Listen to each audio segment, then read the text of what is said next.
आपके साथ आलोक। योगी सरकार पार्ट 2 का आगाज हो चुका है, कामकाज भी शुरू हो चुका है, बैठकों का दौर भी लगातार जारी है, कुछ अहम निर्णय भी सामने आ चुके हैं। लेकिन सरकार के कामकाज की मॉनिटरिंग कौन करेगा? जी हां, विपक्ष और नेता प्रतिपक्ष। और उसी नेता प्रतिपक्ष को भी आज चुना गया जो जनता की आवाज बनकर सीधे तौर पर एक जनसेवक के तौर पर आवाज उठाएगा। लेकिन इसी बैठक में कहीं ना कहीं शिवपाल यादव का दर्द भी साफ तौर पर झलका। क्यों झलका, ये सारे सवालों के जवाब जानने के लिए हमारी ये रिपोर्ट देखिए पहले।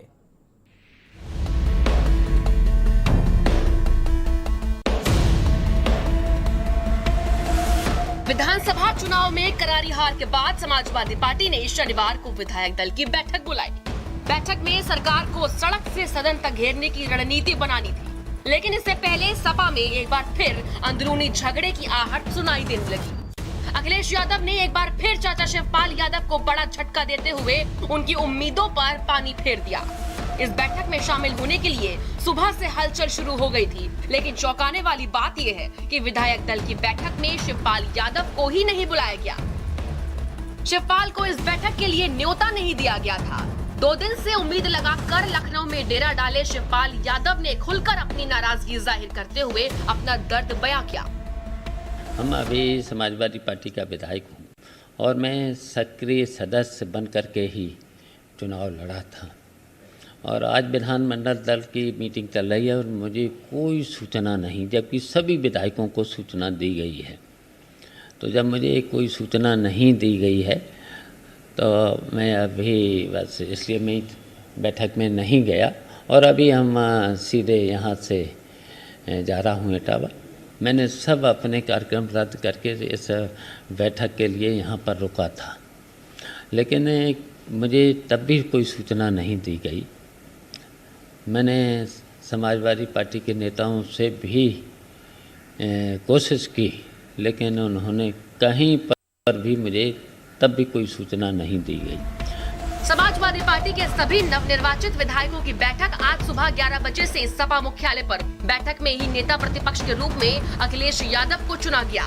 वहीं बैठक की अध्यक्षता अखिलेश यादव ने की, जिसमें समाजवादी पार्टी के 111 विधायक निर्वाचित हुए। बाकी 14 विधायक आरएलडी और एसबीएसपी के हैं।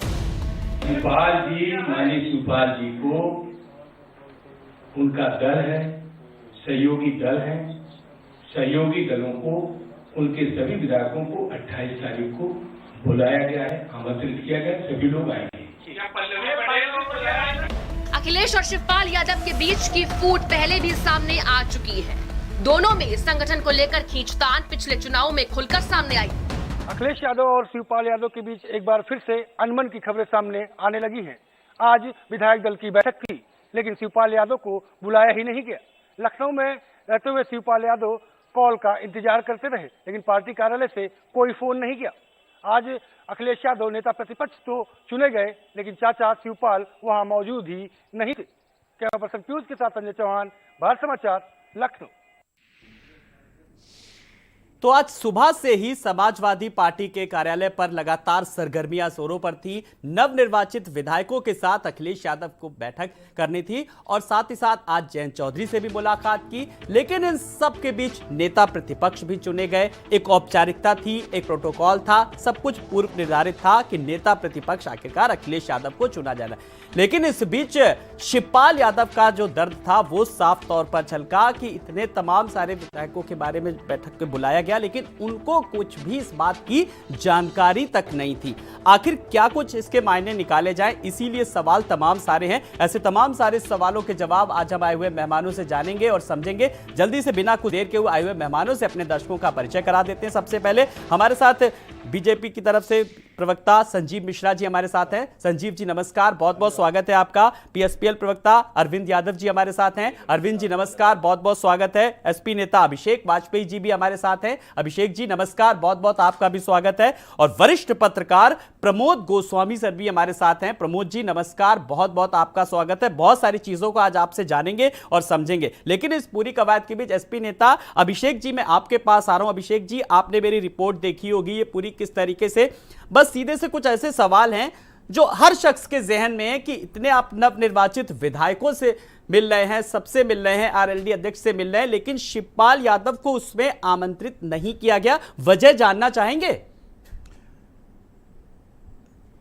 देखिए आलोक जी, सबसे बड़ी चीज ये है कि मुझे नहीं समझ में आ रहा है कि आप मीडिया के लोग इस तरीके से क्यों बोल रहे हैं। देखिए वो आदरणीय अखिलेश यादव जी के चाचा जी हैं और साथ में सहयोगी दल भी हैं। आप इस चीज को भी देखिए, तो जब सहयोगी दलों की जब मीटिंग होगी, जैसा था कि हमारे प्रदेश अध्यक्ष जी ने बताया भी इस चीज को, तो वो आप सभी लोगों को पता चल जाएगा। वो उनको बुला करके उनको बाकायदा जिम्मेदारियां भी दी जाएंगी। ऐसा आप लोग कहीं पे भी, क्योंकि आप लोग तो टीआरपी के लिए कुछ भी बढ़ा चढ़ा करके बोल रहे हैं, लेकिन मेरा आपसे विनम्र निवेदन है कि इस टाइप से ना बोलें, क्योंकि ये आप लोगों को, वरिष्ठ लोगों को सम्मानित व्यक्ति इस तरीके से चलिए, मुझे पता था कि जब कभी भी कुछ होता है तो इसी तरीके की बातें आती है। ये मंत्रीगण, नेतागण यही कहते हैं कि मीडिया ने तोड़ मरोड़ कर पेश किया। सवाल यह है कि शिवपाल यादव ने खुद कहा कि चलिए मान लिया कि बुलाया नहीं, उन्होंने कहा मुझे तो इस बात की जानकारी तक नहीं है, इसलिए सवाल उठा। आलोक जी देखिए, जिस समय सभी विधायक दल के जो नेता हैं वो समाजवादी पार्टी के, उनको अभी फोन गए थे, लेकिन जो सहयोगी दल हैं उनको फोन अभी जाएंगे, तब बाकायदा चर्चा होगी और सड़क से लेकर के सदन तक में जो मंथन हमको करना है, जो हमें जनता के मुद्दे उठाने, उन सब पे बाकायदा बात होगी। तो आप लोग इस तरीके से सवाल इसलिए उठ जाता है कि सड़क से लेकर के और सदन तक आप बात तो करते हैं, लेकिन खुद ही इतना कमजोर हो जाते हैं, इसलिए सवाल उठाया। खैर, आपने कमजोर, ये देखिए, ये आपको लगता है कमजोर, किस हिसाब में नहीं। आलोक जी, किस तरीके से कह रहे हैं आप हमें कमजोर? आप लोग अपना बेबाकी से बात उठाइए। आप कौन से उसमें कमजोर कह रहे हैं? आप समाजवादी पार्टी और उसके सहयोगी दलों को आप किस हिसाब से कमजोर कह रहे हैं? किसी को मैं ना कमजोर समझ रहा हूं, नहीं तो आपने भी अपने वक्तव्य में इस बात को कहा। तो आपने सुना नहीं, मैंने ओपनिंग में भी यही कहा कि अब किस तरीके से विपक्ष और मजबूती के साथ अपनी बात रखेगा, सदन से लेकर के सड़क तक। अब मुख्यमंत्री के बाकायदा आलोक जी देखिए, हम हमेशा मजबूती के साथ सड़क से सदन तक बातें रखते हुए, विपक्ष अब मॉनिटरिंग करेगा। अगर आप सुन लेते मेरी बात तो शायद आप ये ना कहते। लेकिन चलिए, मैं अरविंद जी के पास आ रहा हूं। अरविंद जी, मुद्दा बड़ा पेचीदा होता जा रहा है। सीधे से अखिलेश यादव की बात करें तो आज किस तरीके से सब वो मिले, और शिवपाल यादव कि आज टीस जो थी वो दर्द साफ तौर पर महसूस किया गया। आपने हमारी जो रिपोर्ट भी देखी, उन्होंने कहा हमें तो इस बात की जानकारी नहीं है। नहीं आलोक जी, देखिए सच्चाई ये है कि राजनीति में मुझे लगता है कि पर्दे के पीछे कुछ नहीं होता। कुछ न कुछ दिन बाद वो सबके सामने सच जो होता है वो आ जाता है।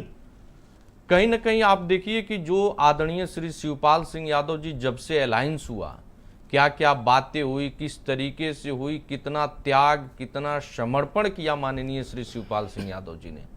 लेकिन आज के डेट में हमारे राष्ट्रीय अध्यक्ष आदरणीय श्री शिवपाल सिंह यादव जी ने साफ शब्दों में एक बात कहा कि मैं समाजवादी पार्टी का विधायक हूं, मुझे कहीं ना कहीं निमंत्रण मिलना चाहिए था, जो कि नहीं मिला।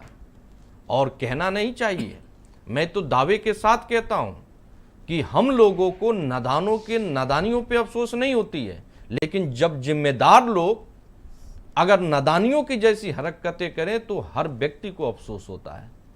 आज कहीं ना कहीं माननीय श्री शिवपाल सिंह यादव जी का ये जो दुख था, जो ये पीड़ा था, ये जायज था जी। आदरणीय श्री शिवपाल सिंह यादव जी साइकिल के सिंबल पे चुनाव लड़े थे, तब उन्होंने बातें कही जी। और साइकिल के सिंबल पे सबसे ज्यादा वोट अगर विपक्ष के रूप में देखेंगे तो आज के डेट में माननीय श्री शिवपाल सिंह यादव जी सबसे ज्यादा वोट पाकर के विजयी हुए हैं। जनता ने जिता करके भेजा है। और जसवंत नगर और इटावा में कोई पहली बार उन्होंने चुनाव नहीं लड़ा है। तो कहीं ना कहीं माननीय श्री शिवपाल सिंह यादव जी को अगर पार्टी के संविधान के रूप में देखेंगे या जिस भी तरीके से आप देखेंगे, तो माननीय श्री शिवपाल सिंह यादव जी को हर हाल में इस बैठक में बुलाना बिल्कुल। चाहिए। अब आपने सुना अभिषेक जी किस तरीके से अरविंद जी ने भी साफ तौर पर कहा हर हाल में कहीं ना कहीं बुलाना चाहिए, और पार्टी के सिंबल पर उन्होंने चुनाव लड़ा। और आप मुझी पर किस तरीके से मुझे ही टारगेट कर रहे थे। अब आप उस दर्द को शायद नहीं महसूस करते, उस वेदना को, संवेदना को शायद महसूस करिए जरा, तब जवाब दीजिएगा। आलोक जी मैं आपके ऊपर टारगेट नहीं कर रहा हूं। देखिए, मैं बिल्कुल हमारे अरविंद भाई की बात से बिल्कुल सहमत हूं, लेकिन इस चीज को भी समझिए कि सहयोगी दल है, उसकी भूमिका अलग है। और वो भले ही बिल्कुल, क्योंकि चाचा है, सम्मानित व्यक्ति हैं, और उन्होंने समाजवादी पार्टी के सिंबल पे यही तो मैं भी कह रहा हूं कि चाचा है, सम्मानित व्यक्ति हैं, होली पे किस तरीके से एक परिवार एकजुट हो, लेकिन आज क्यों इतनी दूरी बनाए रखी? मैं आपके पास आऊंगा। देखिए, कहीं दूरी नहीं है। आप देखिए, दूरी कहीं पे भी नहीं है। हमारे हमारे और अरविंद जी के बीच में कहीं दूरी नहीं है। आदरणीय अखिलेश यादव जी और आदरणीय शिवपाल जी के बीच में भी कहीं उम्मीदवारी नहीं है। नजदीकियां नाम दे दीजिए, ये आपके ऊपर है, ठीक है, मैं आपके पास आऊंगा। मैं संजीव जी के पास आ रहा हूं। संजीव जी, कुल मिलाकर के जिस तरीके से शिवपाल यादव का आज ना बुलाया जाना, आप लोग किस नजरिए से देखते हैं? देखिए आलोक जी, एक चीज़ बहुत साफ है, वैसे तो इनके अपने गठबंधन का मामला है, और जैसा कि समाजवादी पार्टी के साथी कह रहे हैं कि चाचा और भतीजे का मामला है, तो वो गंभीरता आ जाती है, इसमें कोई दो राय नहीं है। लेकिन जहाँ तक सवाल है कि उन्होंने विधानसभा का चुनाव लड़ा तो किस सिंबल पर लड़ा। अब अगर साइकिल के सिंबल पर लड़ा है तो मुझे लगता है कि समाजवादी पार्टी को एक बड़ा रूप लेना चाहिए था।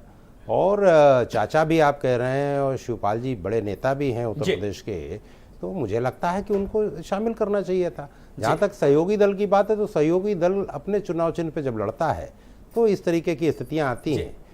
मुझे लगता है कि एक बार फिर शिवपाल जी को किनारे करने का जो समाजवादी पार्टी का चक्र है वो चल रहा है और लगातार चल रहा है। चलिए, क्या कहीं शिवपाल यादव को साइडलाइन करने की कोशिश की जा रही है, इस पर भी हम चर्चा करेंगे। लेकिन अब मैं वरिष्ठ पत्रकार प्रमोद गोस्वामी जी के पास आ रहा हूं। प्रमोद जी, आपने राजनीतिक दल की बात सुनी किस तरीके से, मैंने सपा से भी पक्ष रखा, पीएसपीएल ने भी और बीजेपी ने भी। मेरा अब सवाल राजनीतिक नहीं है, कुल मिलाकर के अगर बात करें तो पर्दे के पीछे ये चल क्या रहा है सारा के, जरा आपसे समझना चाहूंगा इस राजनीतिक घटनाक्रम को। आलोक जी, जो ये घटनाक्रम हुआ है, ये मुझे लगता है कि कहीं ना कहीं जो अखिलेश जी और शिवपाल जी के बीच में वैचारिक मतभेद रहे हैं वो पूरी तरीके से निपटे नहीं हैं और बरकरार हैं। क्योंकि दो चीज़ें हैं। देखिए, एक बात तो जो नरेश उत्तम ने, जो प्रदेश अध्यक्ष समाजवादी पार्टी के हैं, उनका ये कहना भी अपनी जगह पर सही है कि हम सहयोगी दलों की जब बैठक बुलाएंगे 28 को, तब वो उनको भी आमंत्रित करेंगे, चूंकि उस पार्टी का विलय नहीं हुआ है। तो वो तकनीकी आधार पर तो वो बात समझी जा सकती है और सही भी है कि सहयोगी दल हैं। लेकिन शिवपाल जी ने जो बात कही उस पर उन्होंने एक बात विशेष रूप से कही जो शायद हमारी जानकारी में नहीं था या बहुतों की नहीं होगा। और तकनीकी दृष्टि से या चुनावी जो एक संविधान है या चुनावी जो नियम है, उस लिहाज से चूंकि वो समाजवादी पार्टी के सिंबल पर लड़े हैं, तो इसलिए उनको जिलाधिकारी जो उनको पत्र देगा उसमें समाजवादी पार्टी का विधायक के रूप में देगा, ना कि पीसीएल के रूप में देगा। तो इसलिए वो तकनीकी रूप से तो निश्चित रूप से समाजवादी पार्टी के विधायक हैं, और समाजवादी पार्टी के विधायक के रूप में चूंकि विधानमंडल दल की बैठक बुलाई गई थी, तो वो उस रूप में उनको आमंत्रित किया जाना चाहिए था। दूसरी बात एक जो और है, जो शिवपाल जी ने एक बात कही, उन्होंने कहा कि चूंकि मैं उसकी प्राथमिक सदस्यता भी ले चुका हूं, तब तो वो पार्टी के एक मेंबर भी हैं। पार्टी के, वो पार्टी का विलय तकनीकी रूप से न हुआ हो ये एक अलग बात है, लेकिन वो पार्टी के मेंबर जो प्राथमिक सदस्य भी हैं और पार्टी के चुनाव चिन्ह पर लड़े, और जो उनको जीतने का प्रमाण पत्र मिला है वो भी समाजवादी पार्टी का है। तो उस लिहाज से तो वो समाजवादी पार्टी के ही विधायक हैं, और जब समाजवादी पार्टी के विधायक हैं तो फिर विधानमंडल दल की बैठक है, तो उसमें उनको आमंत्रित किया जाना चाहिए था। और जब एक कहीं वैचारिक मतभेद रहे हैं तो एक चीज और है, तो इसको ये बात जो सरफेस पे या मार्केट में या बाजार में या राजनीतिक गलियारे में बाहर आनी थी, तो बेहतर होता कि ये बात अगर अखिलेश जी शिवपाल जी को टेलीफोन करके कहते कि हम इन कारणों से आपको नहीं बुलाना चाहते हैं, उसकी भी एक वजह है। बिल्कुल, जैसा कि आपने प्रमोद जी कहा कि एक वैचारिक मतभेद होते हैं। हाँ। वैचारिक मतभेद हो सकते हैं, हाँ। पारिवारिक मतभेद भी हो सकते हैं, लेकिन आप उसको सॉल्व भी कर सकते हैं। पब्लिक फोरम में तो नहीं लाते कम से कम, और पब्लिक फोरम में ना आलोक, हाँ, इसमें एक और बात, हाँ, जी, ये इसलिए भी ये है कि क्योंकि अगर आप देखें तो पल्लवी जो केशव मौर्य जी के खिलाफ चुनाव लड़ी हैं, वो भी चुनाव जो लड़ी हैं वो समाजवादी पार्टी के सिंबल पर लड़ी हैं। तो वहाँ एक दिक्कत ये भी शायद हो सकता है कि अगर हम इनको बुलाएंगे तो पल्लवी को भी बुलाना पड़ेगा, या ऐसे 4-5 और हैं कि जो उदाहरण ऐसे कई हैं, लेकिन फिलहाल एक लेकिन सीनियर लेकिन नेता है लेकिन और सबसे बड़ी बात है कि आलोक, घर के, लेकिन उन्होंने प्राथमिक सदस्यता नहीं ली थी पल्लवी ने या अन्य लोगों ने जो चुनाव लड़े हैं। जी बिल्कुल, यही ये एक तकनीकी विशेष बात पॉइंट्स हैं जिन पर कहीं ना कहीं वाकई में मंथन करने की जरूरत है। वैचारिक मतभेद हैं क्या वाकई में? अरविंद जी, जिस तरीके से